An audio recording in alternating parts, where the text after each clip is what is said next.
Welcome back. Although you're in the process of working on your creative briefs this week, we're gonna get started nonetheless on the design portion of the course. So, whether you're a designer or not, understanding design language is key. Designers need to grasp these concepts deeply, but for non designers, especially those working in creative departments, it's just as important to know how to communicate ideas clearly with the design team. Great design doesn't happen in a vacuum. It's built through collaboration, and that collaboration is only as strong as the direction and clarity the designer receives. Now, to create standout work that answers a client's challenge, we have to start with the basics. Then we build on those foundations using our own style, aesthetic, and creative intuition. And here's the fun part. Once you truly understand the rules of design, you can start breaking them. That's often where the magic happens. Breaking the rules the right way can elevate your layout from simply good to award winning. So, what exactly is graphic design? At its core, it's about effectively communicating an idea through visuals. Some professionals make a distinction between visual communication and design, but in practice, they overlap. The American Institute of Graphic Arts, IAGA, defines graphic design as the art and practice of planning and projecting ideas and experiences with visual and textual content. In other words, it's not just about making things look good. It's about purposefully using visuals and text to tell a story, solve a problem, or guide an audience toward a goal. So maybe you're thinking, why do I need to know about graphic design? I don't want to be a designer. That's totally fine. Not everyone on a creative team needs to design. But here's the thing, whether you're a social media manager, account executive, planner, or content strategist, you will work with designers and you need to speak their language. Social media managers will need graphics and infographics. Video producers rely on screen text and motion graphics. And account execs, well, they're often the bridge between the client and the creative team. So, knowing how to communicate clearly with designers, using the right terminology, and understanding their workflow can save a ton of time, money, and frustration. It helps everyone do their job more efficiently and leads to better campaign results. So, the point is, there's so much more that goes into design than the designing. Take this series, for example, from Tobacco Free Florida. This required little in the way of typesetting and layout, but undoubtedly it took a wealth of presentation skill, strategy, and vision from the entire team to bring it to life. In fact, no designer or art director is credited with these ads. That could mean the account team were working directly with the client and illustrator to bring the ads to life. It could also mean the designer and art director quit or were fired. Throughout the creative process, there are key moments where the design team checks in with the rest of the team, usually one at the start of a project and another before the final work goes to the client. These are important opportunities to give feedback and ask questions.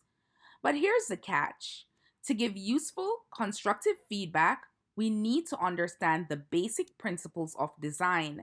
That's where the four pillars come in: composition, typography, color, and imagery.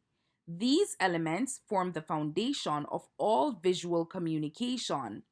Whether you're reviewing a concept or pitching it to a client, having a solid grasp of these design fundamentals will help you evaluate creative work clearly and confidently. Let's look at how the four pillars of design, composition, typography, color, and imagery work together in a real world campaign. This poster series by illustrator David Plunkett from the Theater Project is a perfect example. Each poster follows clear design principles to maintain consistency across the campaign. The compositions are balanced, the typography is intentional, and the color and imagery work cohesively to draw the viewers in.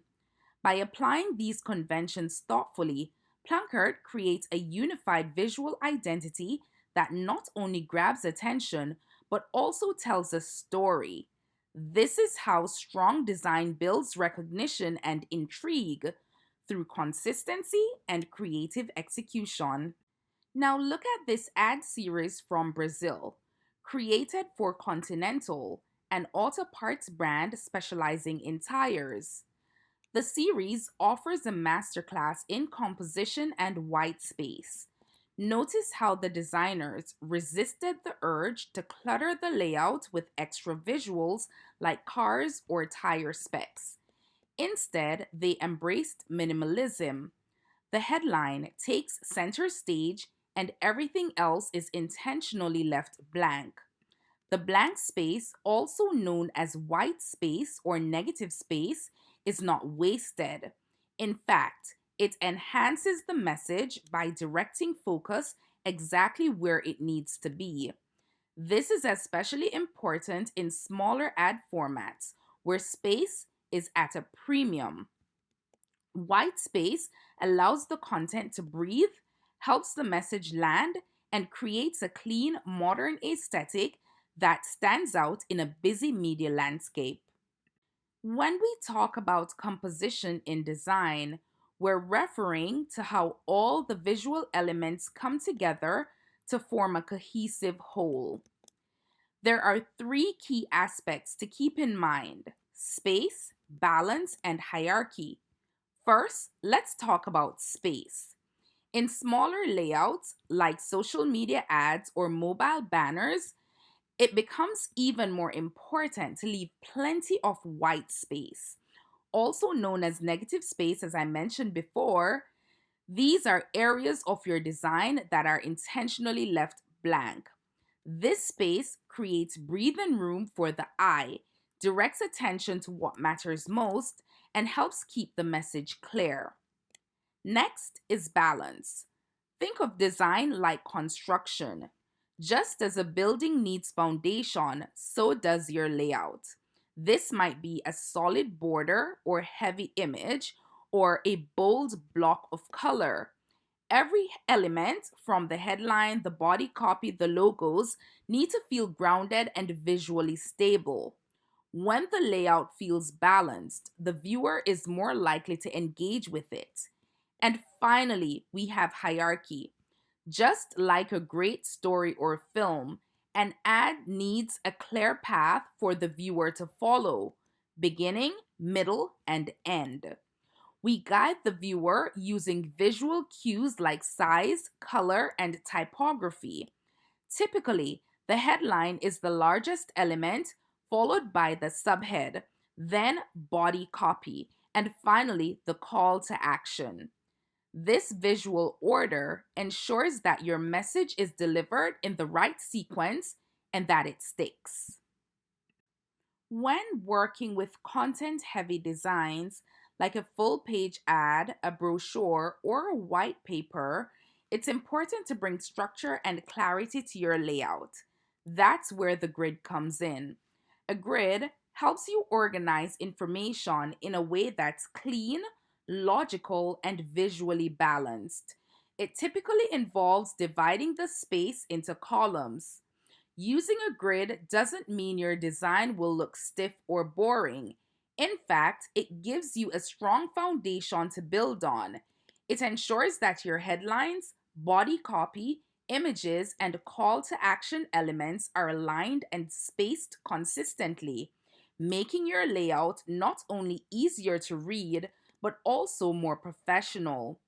Even when the grid isn't visual in the final product, it's doing a lot of heavy lifting behind the scenes to keep everything in order.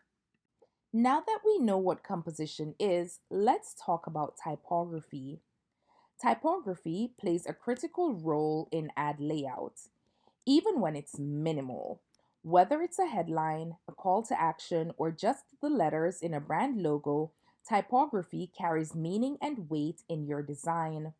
In advertising, typography isn't just decorative, it deserves the same attention and respect as any other design element, so, like your imagery, color, or composition. This is because it often delivers your core message, and the way that message looks can impact how it's received. Typography also comes with its own language. So these are terms that help designers communicate clearly. For example, descenders. These are parts of the letters like lowercase y, j, g, and q that extend below the baseline. Their counterparts, ascenders, are the portions of lowercase letters like L, K, and T that reach above the X height. Another important concept is caps height, which denotes the maximum height of a typeface when it's rendered in all capital letters. This measurement can affect how type is aligned and scaled in a composition. Understanding terms like these will certainly help you give better direction and collaborate more effectively with your design team. Ultimately, smart, intentional typography elevates your work and helps guide your audience through the message you're trying to communicate. When we talk about typography, it's important to understand the difference between typeface and a font. These are terms that are often used interchangeably but often mean different things.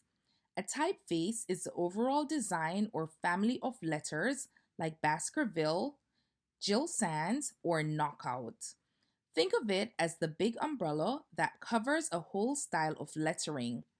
A font, on the other hand, is a specific variation within that typeface family. For example, within the Futura typeface, you have fonts like Futura Bold Condensed, and Futura Bold Condensed Italics.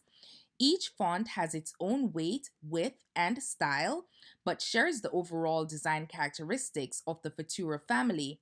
Knowing this distinction helps you communicate more precisely with designers and ensures your typography choices fit your campaign's tone and style perfectly. It helps to know the main types of typefaces and their characteristics when you're working with designers. First, there are serif fonts. These have small flourishes or feet at the end of the letters, which are said to improve readability in print materials. Most serif fonts are subtle and elegant, giving off a sophisticated vibe. There are also slab serifs like Rockwell, which have thicker, boxier feet that feel more bold and sturdy. Next, we have sans serif fonts. These are clean and simple letter forms without any extra flourishes. They're widely used for digital content because their simplicity makes long passages easier to read on screens. Popular examples include Helvetica and Century Gothic. Then there are script fonts, which are ornate and look like they've been written with a calligraphy pen. With their loops, tails, and flourishes, script fonts are best used sparingly, usually just in headlines or decorative text, not for long blocks of copy. Finally, hand drawn typefaces mimic the look of lettering created by hand, like with a pencil or marker, complete with natural imperfections. Tools like the iFont Maker app allow designers to create authentic hand drawn type that adds a personal, creative touch to their designs. Understanding these types will certainly help you choose the right style to fit your campaign's tone and message. I want to circle back to script fonts and I want to use Photo 7.8 to help us understand these fonts better. Now, they're incredibly powerful and elegant, but they can be tricky to work with.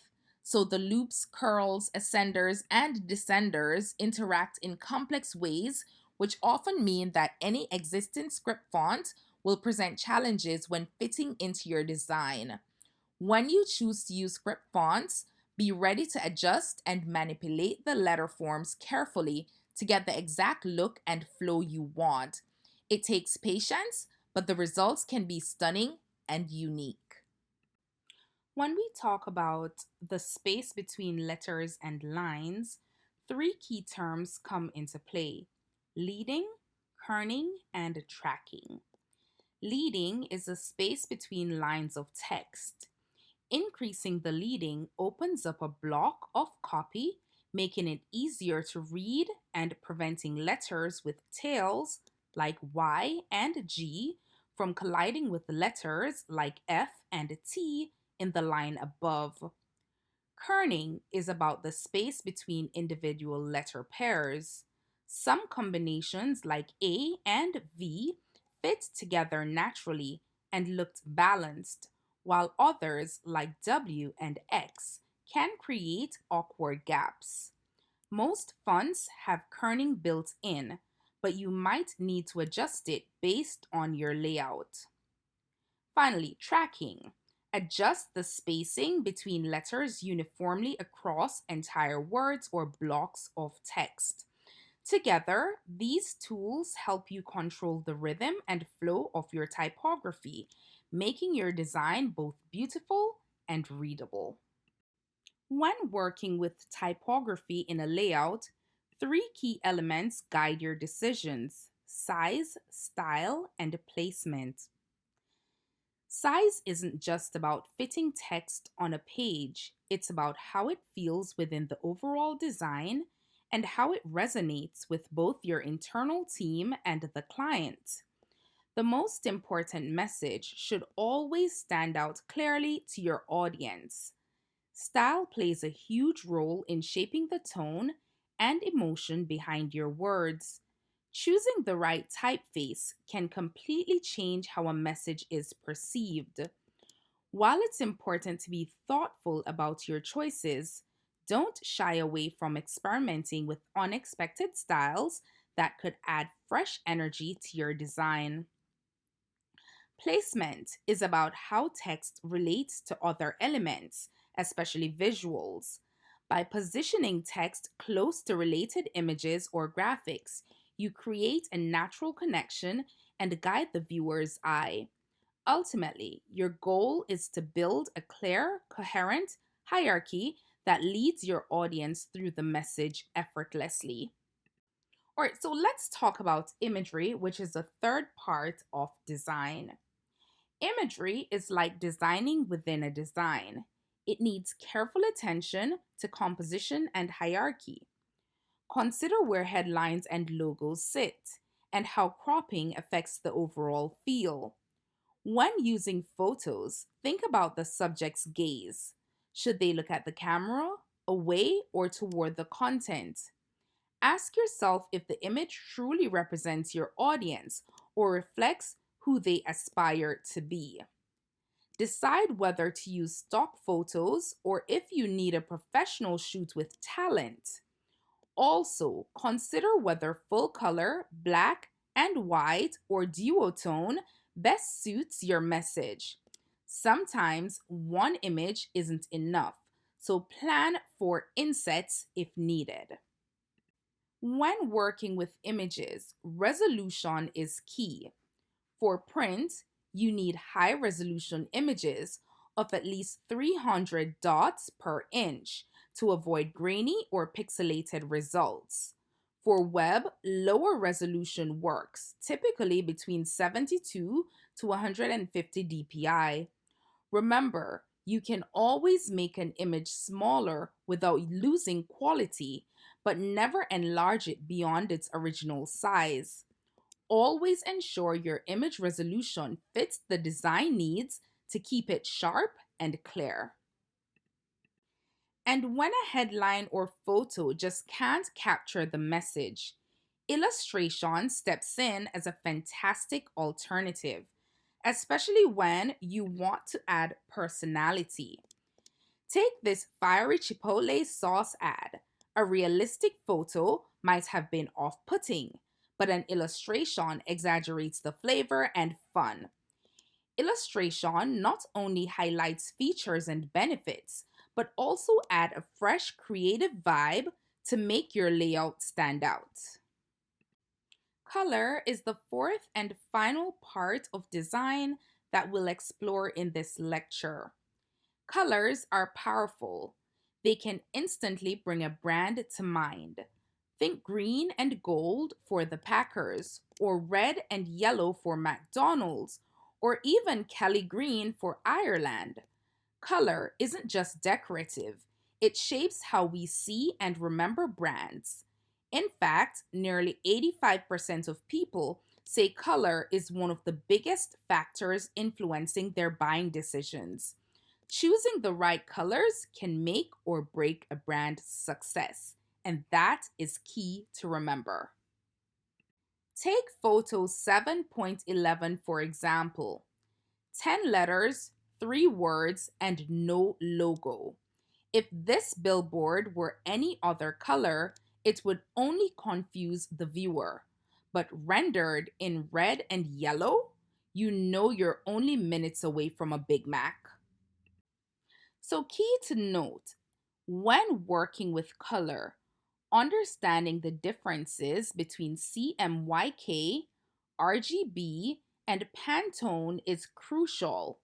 CMYK uses cyan, magenta, yellow, and black inks for print, mixing colors subtractively on white paper. RGB works with red, green, and blue light in digital screens, adding light to create vibrant colors.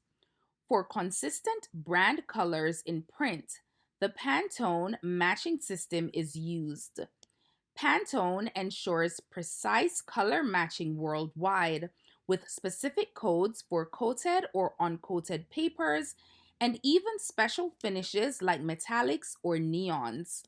Knowing which color system to use keeps your designs looking professional across all platforms.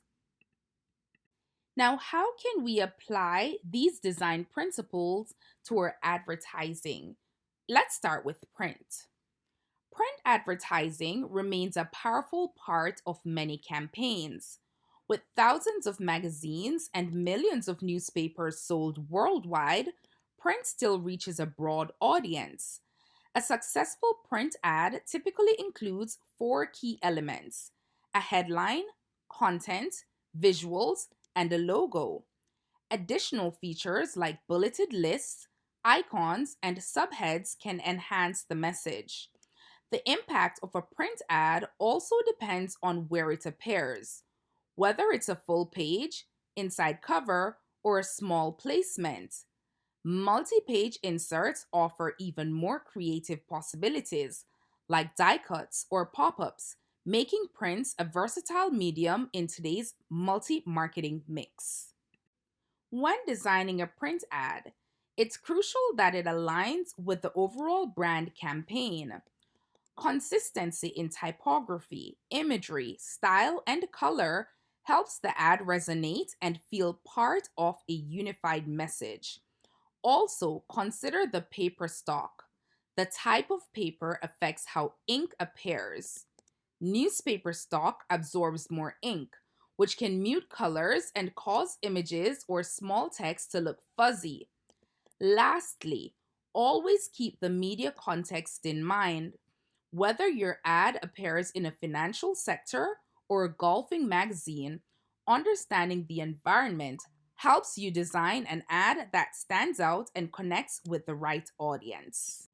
Although we're not working with physical print ads this semester, you might indeed choose to add a mock up of a print ad to your projects. So, when working on print ads, there are three key specifications that I'd like you to keep in mind from the start.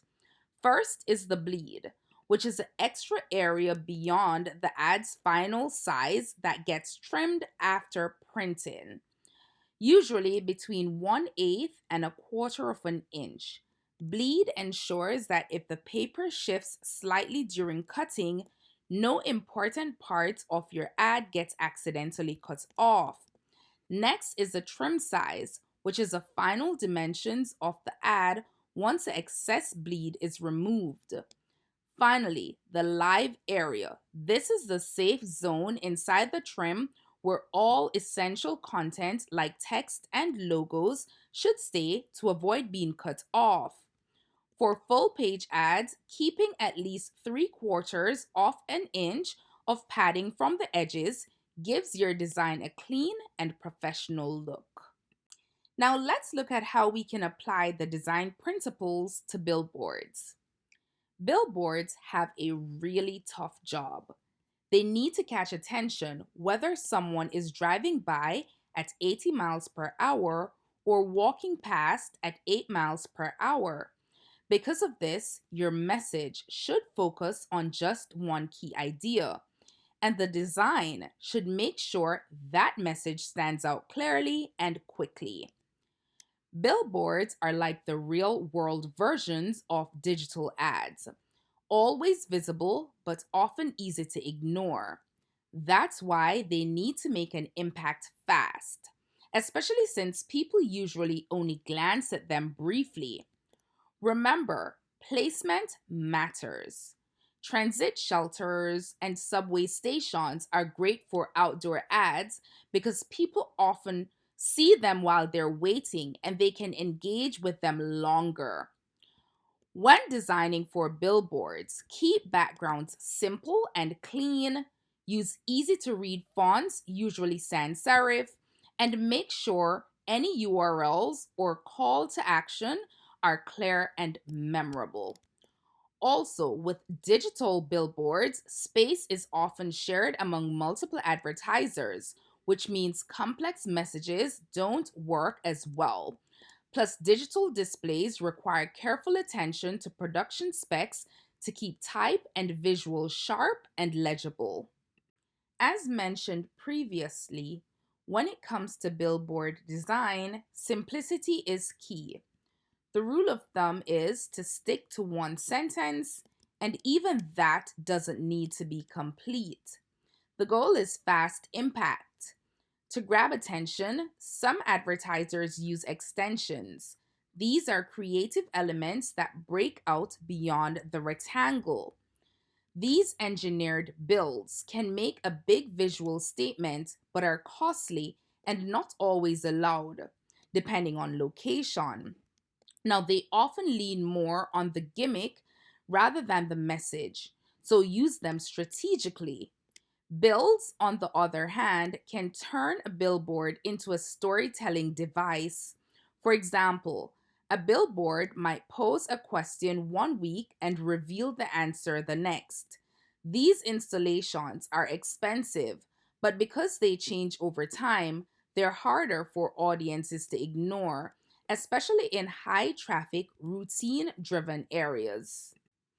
As for digital designs, these follow many of the same principles as web design, but with a tighter focus.